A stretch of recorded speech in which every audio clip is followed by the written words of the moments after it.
Bismillahirrahmanirrahim. Assalamu alaikum. I hope you all fine.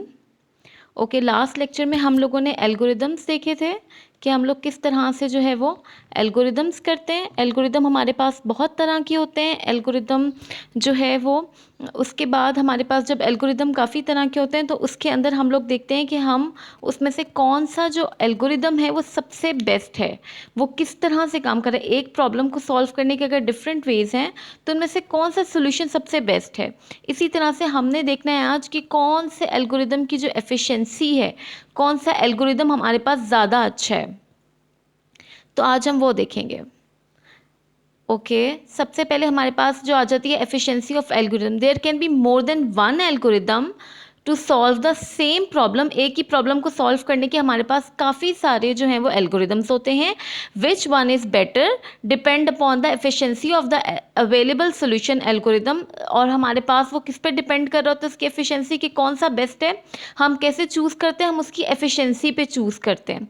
Efficiency of algorithm is measured on the basis of to matrices. दो matrices पे जो है वो depend करता है ये। ओके वो दो मैट्रिसेस हमारे पास क्या है, नंबर ऑफ स्टेप्स है। An algorithm is considered more efficient if it takes less number of steps to reach the result. Okay जितने नंबर ऑफ स्टेप्स कम होंगे उतना ही आपका एल्गोरिदम जो है वो एफिशिएंट होगा। ओके इसका मतलब ये नहीं है कि आपका एल्गोरिदम अगर कंसाइज है, मतलब उसका शॉर्ट है वो, ठीक है ना, उसके नंबर ऑफ स्टेप्स कम है तो उसकी डिस्क्रिप्शन ना हो, वो प्रॉपर डिफाइन ना किया हुआ हो, या उसके अंदर से स्टेप्स जो हैं वो मिसिंग हो, ऐसा नहीं होना चाहिए। Okay the next one is space used in computer memory. जितनी कंप्यूटर मेमोरी में वो स्पेस यूज़ कर रहा है, ये बहुत इंपॉर्टेंट है कि आपका जो एल्गोरिदम है वो लेस स्पेस जो है वो यूज़ कर रहा हो, वो ज़्यादा स्पेस ना ले रहा हो। We have observed in algorithm that some data is stored in computer memory which is later used to give results. An algorithm use less space in computer memory is considered more efficient with respect to memory space.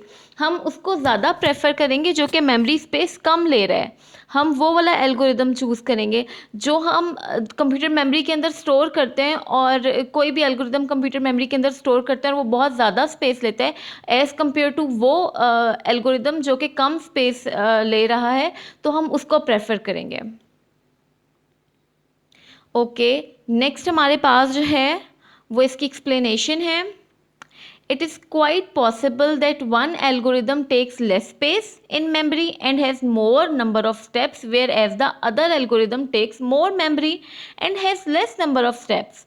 Okay, वो कहते हैं कि ये possible है, it's quite possible कि आपके जो space है memory में जो algorithm ले रहा है, हो सकता है उसकी number of steps कम हो, और हो ये भी हो सकता है कि जिसके number of steps ज़्यादा हो वो memory में कम space ले रहा हो। तो ये दोनों चीज़ें हैं, लेकिन डिज़ाइनर का काम क्या है, डिज़ाइनर का काम ये है कि उसने जो है वो उस टाइम जो रिक्वायरमेंट होगी, डिज़ाइनर ने डिसीजन लेना है कि वो जो है रिक्वायरमेंट के अकॉर्डिंग जो है वो चूज़ करे एल्गोरिदम कौन सा एफिशिएंट है, ठीक है। In this case there is a trade off between number of steps and consume memory, ठीक है। इसके अंदर वो फिर इन दोनों में से एक को सिलेक्ट करेगा, ठीक है, कि या तो वो नंबर ऑफ स्टेप्स की तरफ जाएगा जो ज़्यादा होंगे या कम होंगे, और कितनी वो मेमोरी ले रहा है, तो इन दोनों में से वो देख लेगा। ये डिज़ाइनर ने सिलेक्ट करना है कि वो रिक्वायरमेंट के अकॉर्डिंगली जो है वो चूज़ कर सके। ओके इसकी एग्जाम्पल हम देख लेते हैं। Let us suppose we have two algorithm to solve a certain problem. हमारे पास जो है वो एक एल्गोरिदम, हमारे पास टू एल्गोरिदम्स है, उनको सॉल्व करने के different problem. One algorithm has n steps, और एक एल्गोरिदम है जिसके स्टेप्स जो है वो n है। n हम ले लेते हैं बेशक 99, 100, 543 कुछ भी ले लेते हैं, ठीक है। फॉर एग्जाम्पल हमने n ले लिया 5। किसी भी एल्गोरिदम के 5 स्टेप्स हैं, नंबर ऑफ स्टेप्स जो है वो n है, मतलब 5 हैं, ठीक है। The other algorithm has n square step, मतलब वो डबल हो रहे हैं। n स्केयर मतलब 5 × 5, 5 का स्केयर लेंगे तो 25 स्टेप्स बन रहे हैं, ठीक है। एक दो एल्गोरिदम्स लिए, एक है हमारे पास n स्टेप और एक है n स्केयर स्टेप। तो जो हमारे पास n स्टेप है वो हमारे पास ज़्यादा बेटर है as compare to n square step, क्योंकि उसमें स्टेप ज़्यादा हो रहे हैं। In this case the former algorithm is considered more efficient the latter one, जो हम बाद में n स्केयर वाला कर रहे हैं वो उससे बेटर है कि n वाला, जिसके n स्टेप्स हैं वो 5 हैं और वो 25 हैं। ओके ओके, अब हम जो है वो फ्लो चार्ट का हम लोग देख लेते हैं कि इन दोनों में एल्गोरिदम और फ्लो चार्ट में क्या डिफरेंस है। Okay, difference between an algorithm and a flow chart is just like a difference between a story and a movie. ठीक है, मूवी और स्टोरी में क्या फ़र्क है ये जो है वो उसको बताते हैं। As we have studied that a flow chart is graphical representation of the process to solve a problem, but an algorithm writes the same steps in human understandable language. Okay हमारे पास क्या है, दोनों में एल्गोरिदम और flow chart में जो है वो डिफरेंस हमारे पास क्या है, वो हमारे पास वही डिफरेंस है कि एक स्टोरी और एक मूवी का। फ्लो चार्ट में हम लोग ग्राफिकल रिप्रेजेंटेशन शो करते हैं और जो हमारे पास एल्गोरिदम है उसके अंदर हम लोग क्या करते हैं, हम लोग स्टेप बाय स्टेप प्रॉब्लम को सॉल्व करते हैं जो कि सिंपल इंग्लिश लैंग्वेज में होती है।